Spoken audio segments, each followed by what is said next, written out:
Hello, everyone, and welcome to Unearthing the Universe, a podcast for Georgetown Literary Festival 2021. I'm Lee Chwi Lynn, a radio presenter and producer at BFM 89.9, and where I focus on current affairs, books, and film. And today I'm thrilled to be speaking with my guest, Tina Makereti. She's a novelist, essayist, short story writer, and her works include novels like Where the Kupu Sings and The Imaginary Lives of James Poneke, and the short story collection Once Upon a Time in Aotearoa.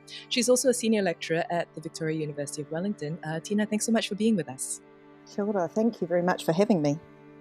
So, firstly, one of the things that really struck me while reading your work was the value that's placed on stories themselves, and how they inform one's life, one's sense of belonging. And I wondered if you could talk to us about that. Yeah, it's definitely something that's very important to me. I think I'm just lucky enough to have found that I could write stories because they'd taken such a central place in my life in terms of, I guess I'm always writing about identity as well, and understanding that story, without our stories, it's very hard to access identity, particularly as an Indigenous person who has had limited access or at times no access to the stories of my own family, but also my own culture. So that's how stories became such a big thing in my life, because when I discovered them, and I was probably in my late teens when I really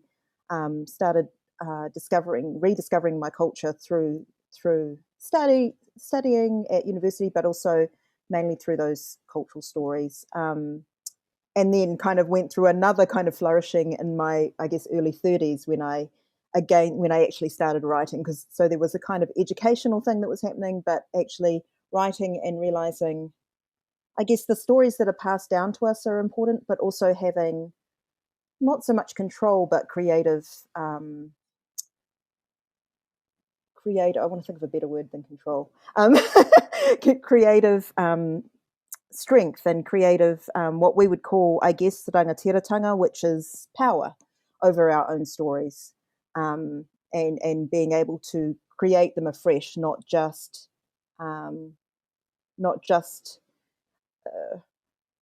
digging out the old stories, but creating our futures through new stories.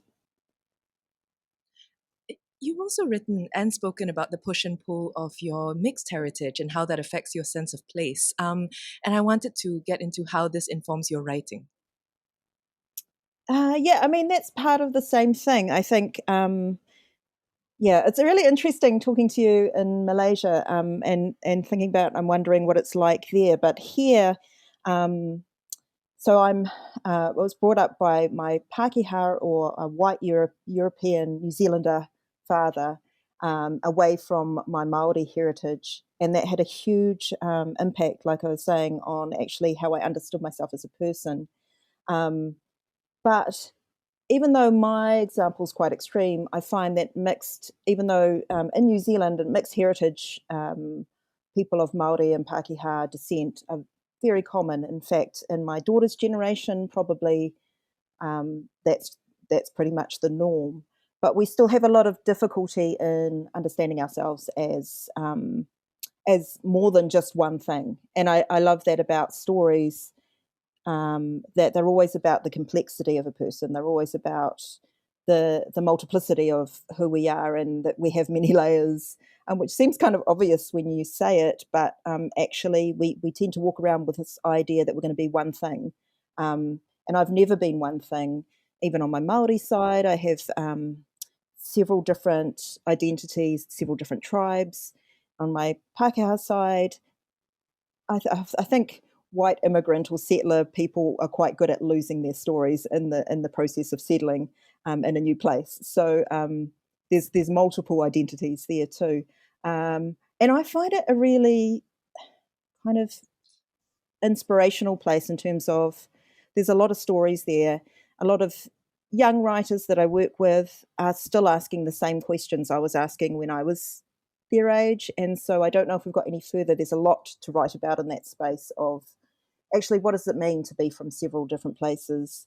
How can you be many things at once? And the paradox of that, I think, is a really informs my writing. I wanted to talk, I guess, about the parallels between two characters that I was thinking of, or that I kept thinking of.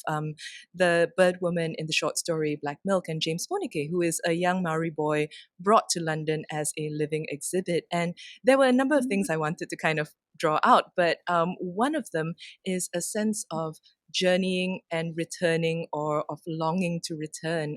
Where does that come from? Oh my goodness, you ask amazing questions, which now I'm going to dig really deep to think about that. And it's always a pleasure to be asked, uh, like to have some of your work compared in that way, because I haven't thought of those two characters together before. Um, but interestingly, I think they both have that element of lost identity, of like you say, moving and traveling. And I think, to get very psychological on it, I didn't grow up in one place, as well as having many different heritages. I don't have a hometown as such.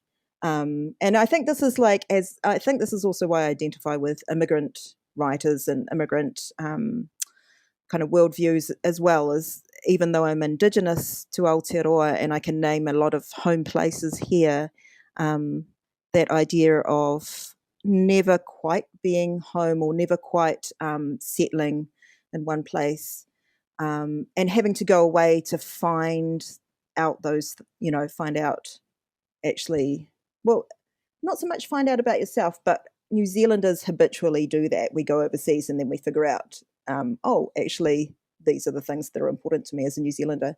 Um, and I think, just to go on a tangent here, with James Poneke, um, he's going away not so much to find himself, but because of that sense of adventure, a sense of, I think, that Māori always had, of, like, from day one, as soon as the European ships landed here, Māori people were heading off into the world, and it wasn't unusual. And I think somehow we've got an idea about history that everybody is more settled and just in one place.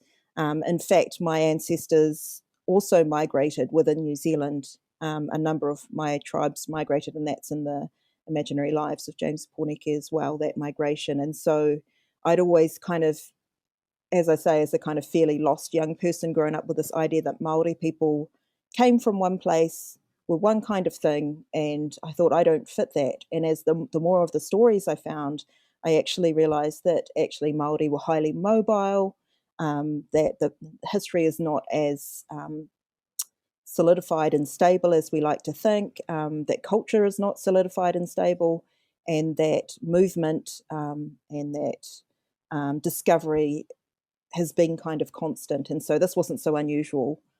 With the bird woman, I think there's a lot of loss and kind of grief over colonization, and over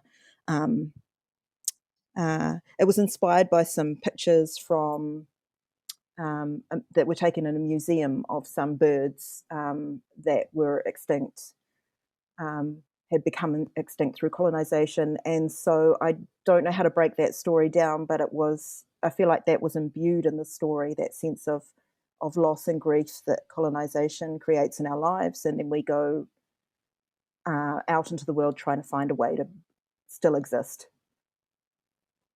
I also actually have another question about both characters, but I thought we could touch on James Poneke in the spirit of the title of our conversation, "Unearthing the Universe." I mean, you mentioned there kind of the root of where the bird woman came from, and with James Poneke, you include a note about how this was, or the germ of the idea, I guess, began with an article of a young Maori person in London, or rather on a ship who had gone through a traumatic experience. And I was just thinking, where, I know this is a very trite question to ask writers, where do your ideas come from?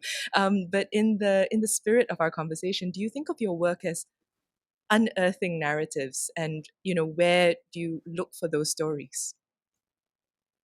Yeah, actually, I probably do. I probably don't think about it as eloquently as that, but I do think about it um, in terms of trying to find stories that haven't been told. It's not like I actively go out saying to myself, it must be a story that hasn't been told. It's that everywhere I look, there are stories that haven't been told, and surprising stories. And I think one of my great passions is to allow us to have more of these stories told, to have more writers and more different versions, because we do tend to get stuck in this. Chimamanda Adichie talked about the danger of a single story, and we certainly get stuck in that in New Zealand. We get stuck in one version of history.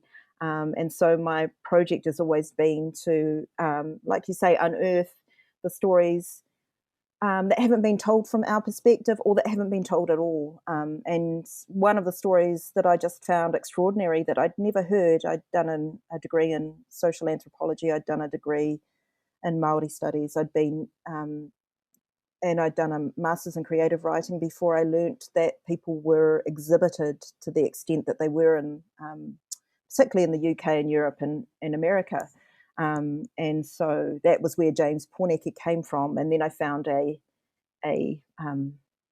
just incidentally, I went to a colloquium where I heard about a young man who went there, and I don't think he was exhibited in the worst example of what happened, but he certainly went over and was part of an exhibition. And I thought that was a fascinating story that we hadn't heard. And it seemed like a story that had somehow just been quietly forgotten, that this was quite a common thing to do. So yeah, I did definitely think, here's a story that needs to be told. The other thing I was thinking about with both these characters is the idea of being isolated from your people and the pressure that comes with that, of being the sole entrustor in a different space of your story and your legacy, and of potentially losing that story over time. Could you tell us more about writing those elements into your work?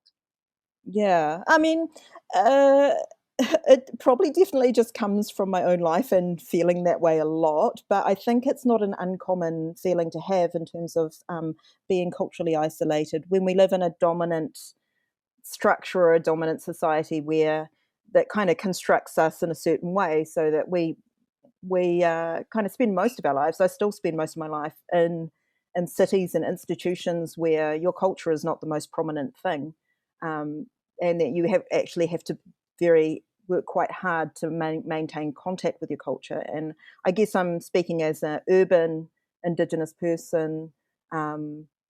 And so there's always a sense of separation, or a sense of just underlying. I'm quite comfortable in the urban space. I'm quite comfortable in the institutions I work with. But there's always, I guess this came out in James Porneke in particular, in terms of performing identity. So you're always, it's never something that I kind of forget that I will be seen a certain way.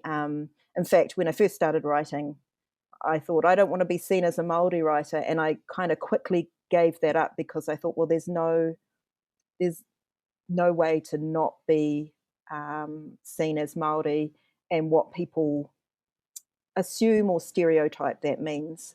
I don't. Of course, I'm very happy to be Māori. It's just that idea that you represent something, or you represent things in a certain way. So you carry around this burden constantly of being both not actually being able to occupy the cultural space all the time, because it just doesn't exist everywhere, but also having to carry the culture as a representative, if that makes sense. I don't know if I've gone off on a tangent there, but I guess that's where that feeling of kind of loneliness and disconnection comes from. And it's kind of a thing that happens underneath everything else. It's not something you notice, but sometimes you just get exhausted, and it'll and then you go home to your home people, or wherever you go, to have that cultural connection. And I think probably a lot of the people listening, and maybe yourself as well, you can imagine, when you go home to your family, or your wider family group, where you go, oh, that's I wish it was always like this. So yeah, I think that's where that's coming from. It's the lack of a need for explanation, I think. Yeah, That sense of relief. Yeah, yeah, yeah, I get that. totally. The other thing I wanted to talk about was, and this is an issue that I think Indigenous cultures around the world faces, of having their practices and lives understood by others exclusively through the writings and studies of outsiders or through museums, and of having, I don't know if the word calcified is correct, but of having it kind of stultified into one single thing and that's all it is. What role do stories play in pushing back or changing that narrative? Yeah, I think that's an amazing question. I think that is um, that thing I was talking before about. I mean, a good story is never one thing. A good story is always several stories. A good character is never good or bad. A good character is always complex and possibly. I mean, one thing I don't know if everybody reads into James Porneke, but one thing about him is that in a way, he's kind of a reflection of my own feelings of being complicit in colonization. Like, okay, I don't like it, but I still take part in this economy. I love the gifts of some of the gifts that came with, like the way stories are told, the way they're written, and so I was part of that. And James is part of that. He loves, at first, he wants the gifts of the empire. Before he kind of encounters them, um, and so that's how the story becomes more complex. It's not just. I think at first I was writing the story, and James was seeing the empire through Indigenous eyes, and obviously, from my point of view. He's kind of the good guy, and so he's seeing the British culture, which was calling him savage, and actually, Victorian London was a pretty savage place. So that's where it started, was turning the savage eye back on civilized, so-called civilization. But in writing that, it just felt too simplistic, and so it's not just the ability of writing to give us multiple characters and multiple ways of seeing things, but to actually know that each character is a much more complex being. And I think that's why I've written historical. I don't tend to think of them as historical novels, but I've written into history because that's one of the places, as you say, that's kind of calcified, that we think we know what that was.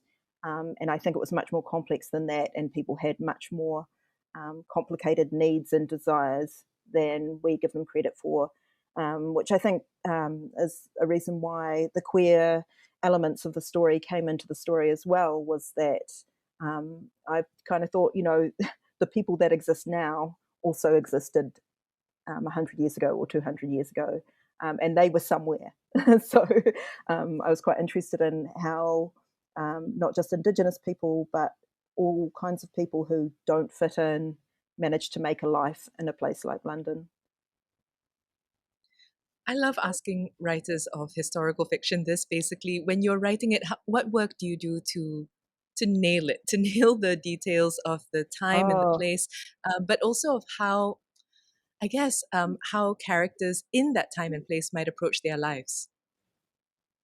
yeah, that's so difficult. So, because, well, what I did was research and research and research, and then just get obsessed by the research and get a bit lost in it, and then come away and try to write a scene. And then I'd walk a character into a room and I'd think, well, I don't know what this room looks like. So then I'd have to go away. I remember distinctly at one point trying to write the life of um, uh, Miss Angus, who is a upper middle class, like newly rich family, and there's all sorts of roles and responsibilities she has. She's only really allowed to be in the house most of the time and go visiting, and the kind of protocols around her life are quite extreme. So I got all that down, but I still couldn't describe what her table looked like, and what the rooms of her house looked like, because it was very different. Even the times where they ate was very different. So then I believe the historian is, um, oh, I know her first name is Judith.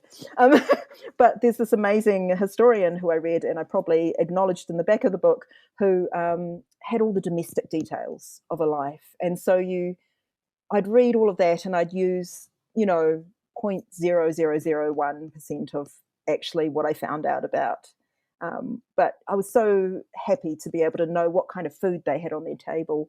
And I found that what it was in the end, I remember I tried very hard. I also did a lot of research on what kind of roads they had in Victorian London in 1846, which were quite different than 1848 or 1843, because it was a very rapidly moving area of development at that time, and roads were privately built and privately owned. So it was all very strange. So I did all that. I didn't use any of that, but I did use some of my domestic stuff. But what I found is that it didn't matter. I just needed to believe it myself. I needed to be able to see it. And so it's like writing a contemporary novel, we know what a room looks like. And we probably know what different kinds of rooms look like belonging to different kinds of people. But if I was writing about Victorian London, I had to know, what a rich person's room looked like, what a middle-class person's room looked like, what a poor person's room looked like, and how many rooms they had and what kind of buildings they lived in. And it was purely just to give me a sense of confidence that I knew what I was talking about, even if half of that didn't make it into the book. The other thing I did was just go to London, which I'm really, really fortunate to have been able to do a couple of times, because I'd never been there before writing this book, which is a kind of strange for a New Zealander, because New Zealanders almost always go to London as part of their OE, their overseas experience, when they're a young adult, and that's the rite of passage for young New Zealanders. I'd never been, so I went, and that gave me such details as most of London is made of bricks, or I'm going to get the name of the stuff wrong, but that kind of edifice that the houses have, which obviously I didn't describe in the book because I've forgotten what it's called.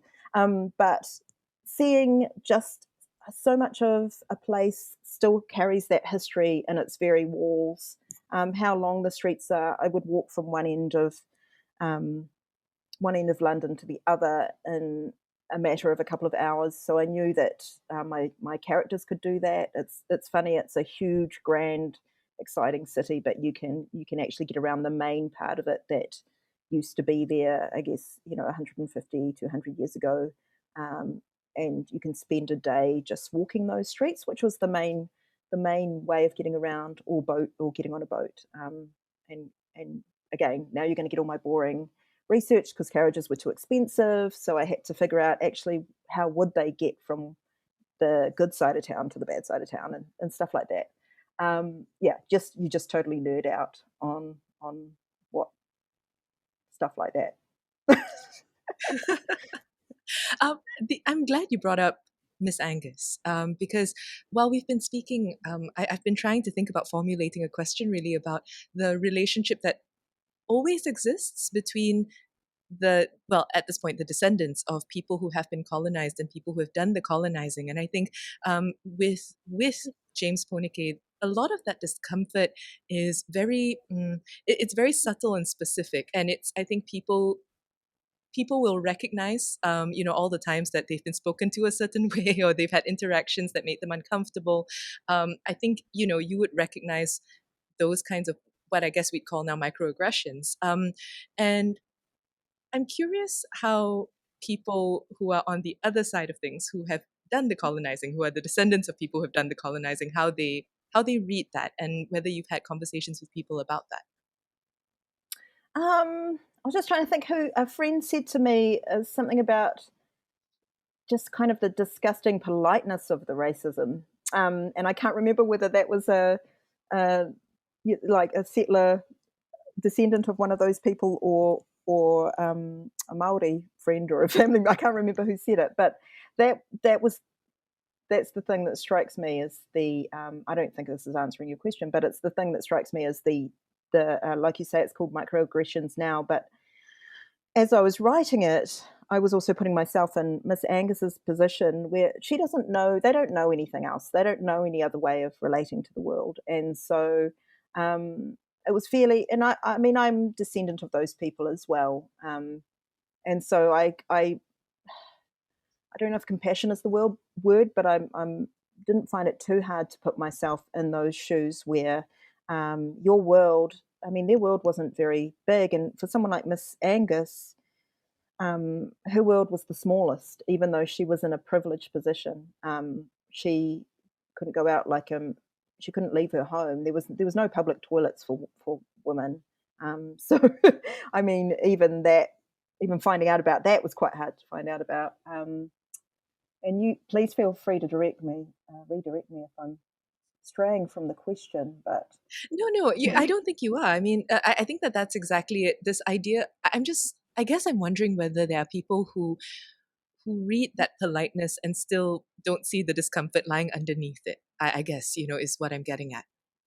yeah, I really, really wanted to capture that, though. Really wanted to capture how subtle it is, how polite it is, how I didn't because I didn't want the reader also to be enraged by these characters from day one. I wanted them to feel the comfort that James felt, or Hemi felt with them, that they were outwardly nice to him. They were patronizing, yes, but they wanted to look after him in the best hospitality that they knew how. And when they underestimated him or stereotyped him in some way, it simply wasn't within their understanding that he was more than that. And it actually wasn't within his understanding until things really became clear to him that actually I think he was indulging in that, not kind of a seduction that maybe they'll accept me, maybe I can be an English gentleman.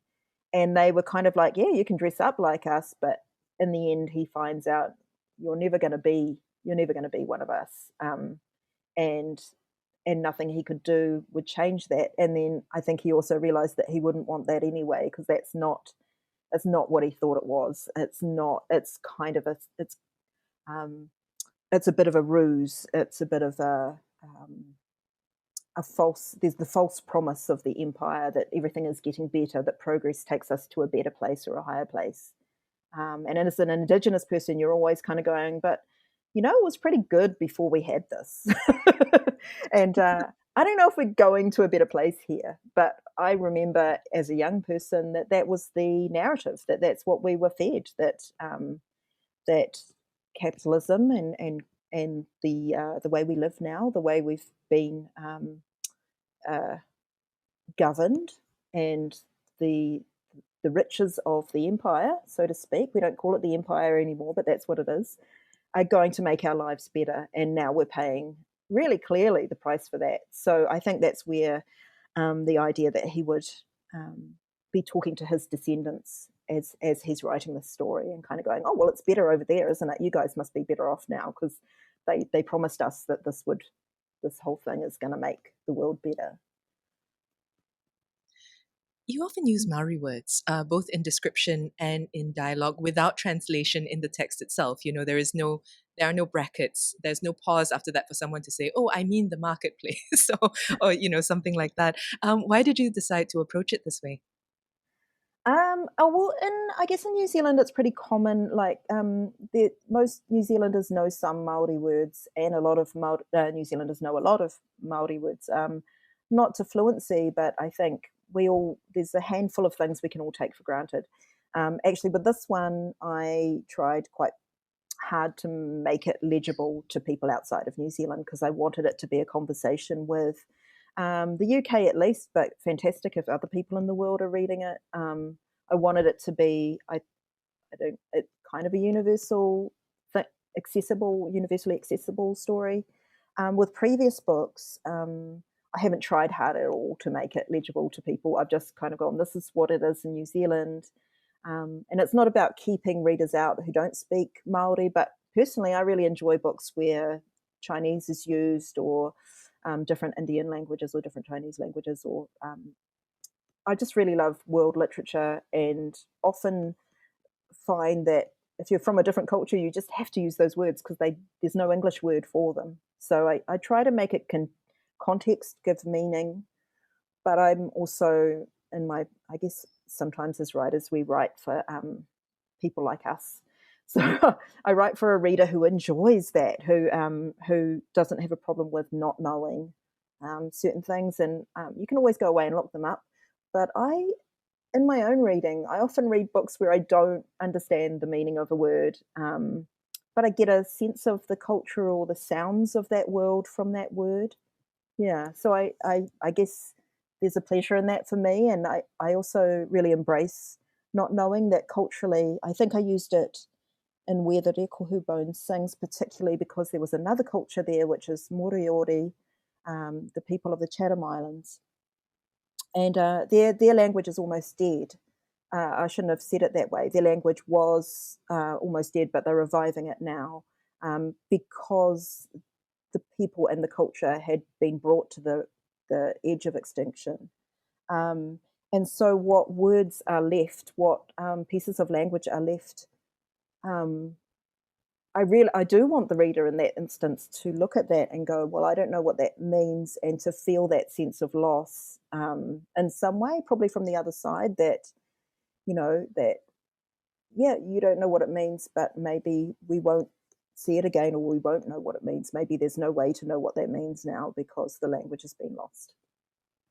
I found that it was very easy to follow contextually, but that also going down a separate little rabbit hole of research was its own pleasure, just Awesome. finding out what exactly that meant and how it fits in culturally, and then going back and thinking, okay, so that's what that meant. Yes, I really enjoyed it. I also thought we could close off, since we're nearing the end, with you talking to us about Maori literature and the place that it actually holds in New Zealand. Oh, such a big, such a big. Well, let's just finish there. Um, this is a really hard one because Māori literature is such a rich and really full thing, and it starts. We've been talking about people who are living within the culture or not, and I'm I guess saying I'm an urban person. I don't live there, but I go back. So you've got everything from the people at home telling stories to people like me living in the city and writing my stories down. And it goes back um, to we understand ourselves through something we call whakapapa, which is genealogy to a certain extent, but means a lot more than that. It's really about our connection with all things. And when we talk about whakapapa, we don't just say, these are my parents and great-grandparents and great-great-great-grandparents, but here is how I'm connected to creation and the sun and the earth and the sky. And so we take our genealogy all the way back, kind of to the beginning of time and before the beginning of time. So when I say Māori literature is really rich and huge, that's what I'm talking about. We're talking about something that is expansive, that is connective, that uses different languages or different dialects that can be expressed verbally, visually, in written form. So I want people to understand how wonderful and massive that is, and how there are really exciting writers in our literature working right now.